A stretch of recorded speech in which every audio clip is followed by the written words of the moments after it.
Почитувани, во текот на вчерашниот ден, вашиот прес-центар, координирано од Цанко Джемо, го демистифицира ликот на бранителот од 2001 година Хари Локвенец.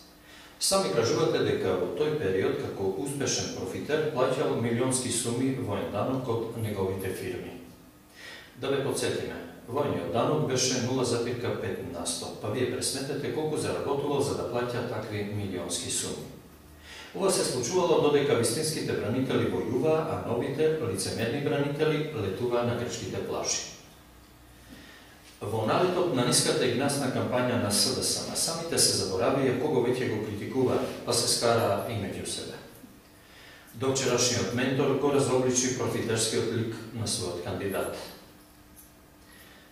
Господине Локвенец, повторно излажавте кога кажавте дека имате вработено бранители.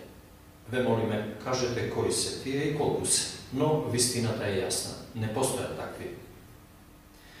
ВМРО-ДПМН уште пред 4 месеци предупреди дека прилепшани од старите кадри на СДСМ не можат да очекуваат ништо ново.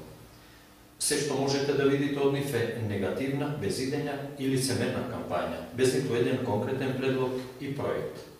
Ова се причините зошто прилепчани ве бркаат во своите домови без искуство.